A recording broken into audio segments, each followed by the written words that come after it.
Jeannie Lynch coming to you from Mean Gene 1963, continuing the beautiful intuitive playlist. Today I'm going to just piggyback a quick story of just a funny interaction that happened with me one day about doing this work.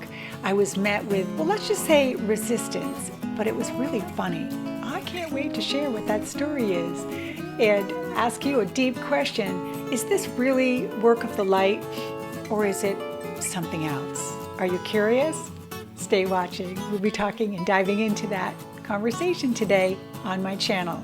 And I'm okay if we're opening up a can of worms. Let's do it.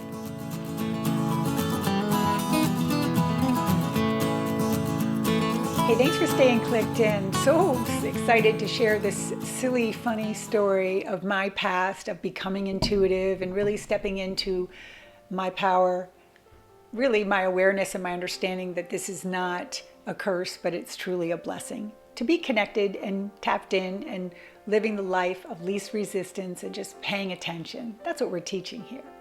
So I have to set this back up.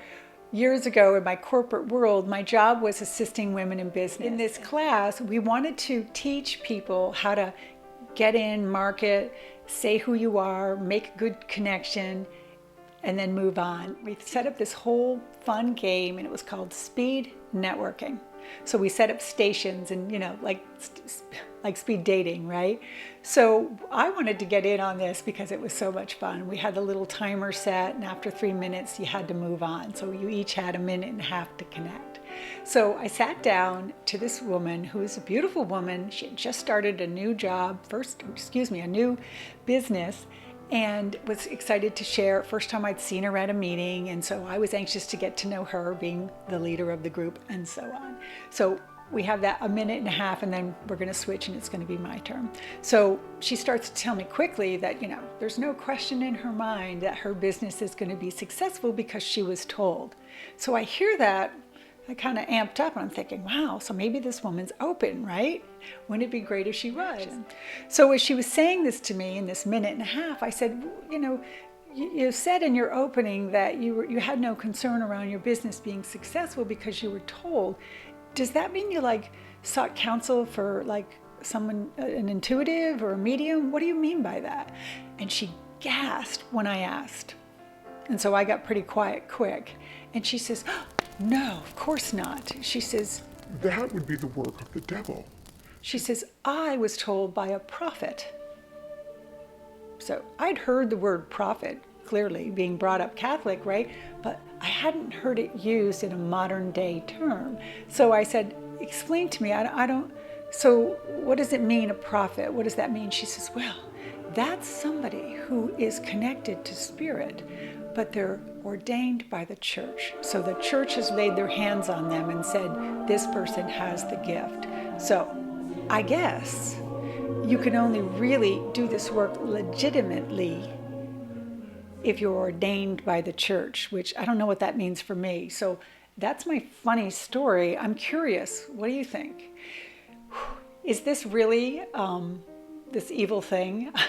I belong to this beautiful group on Facebook for grief, and I belong to it just so I can offer what I can when I see somebody who might be struggling.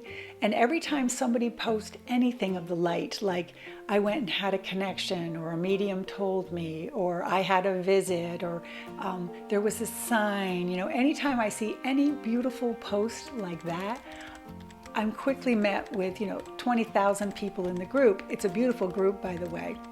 If you're grieving, I suggest you belong to it.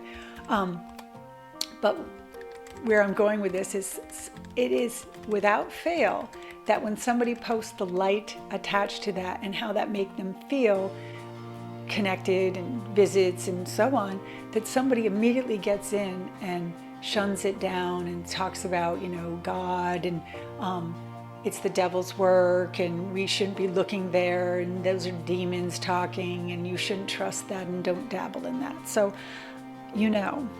clearly, I don't think that I am in that energy at all. And what do you think? Does this Do you think it's that? And if you are, you might want to get off my channel, right? I'm looking for people who see this as connection to spirit. Does God really want us to suffer? That might be a can of worms question, but I don't believe he does. I want to help people find joy, to be connected to source, to know that love is real and love lives on and all that. That's my question for today's video and the last story that didn't make it on the last video. I hope you enjoyed this. Don't forget to like, share. More videos like this coming. Love the conversation. Do you? Give me a like if you do. We'll see you next video.